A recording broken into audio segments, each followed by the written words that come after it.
Bonjour à toutes et à tous, nous sommes le dimanche 10 mars 2013 et comme chaque dimanche, nous allons revenir sur les événements financiers principaux de la semaine passée et analyser la façon dont ils ont affecté les marchés des devises et des matières premières. Le dollar américain a enregistré son plus haut niveau par rapport au yen japonais depuis 2009 grâce à des données sur l'emploi meilleures que prévu pour février. En offrant plus d'emplois que prévu, les employeurs américains ont stimulé l'optimisme des investisseurs. Le dollar américain s'est renforcé face à la plupart des devises principales après que le ministre du Travail américain ait annoncé que le taux de chômage avait atteint un minimum de 7,7% en 4 ans.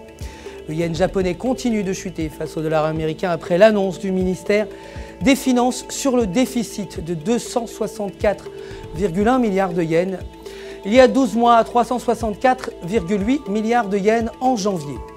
Le dernier cours du yen était de 95,99, soit une hausse de 1,25%.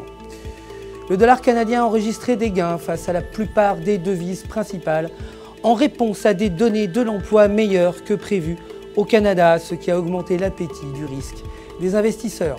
Le dollar canadien s'est renforcé face au dollar américain pour le deuxième jour consécutif, puisque les deux pays ont annoncé que leur taux de chômage était au plus bas en 4 ans.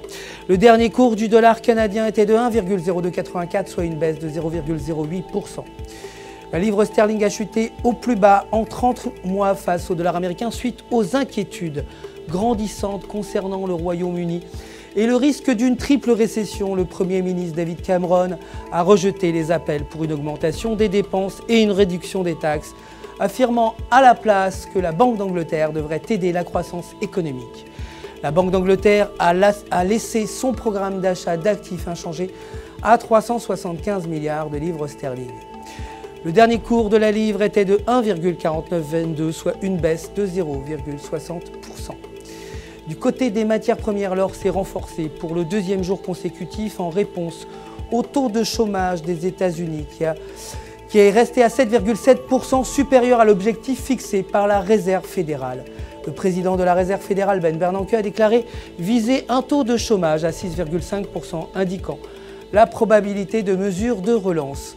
Le dernier cours de l'or était de 1,5786, soit une baisse de 0,01%.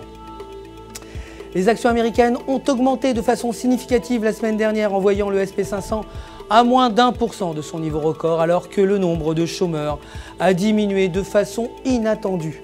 Les données encourageantes des États-Unis ont déclenché une envolée des exportations chinoises et un rassemblement des actions britanniques, ces dernières atteignant leur plus haut niveau en 5 ans.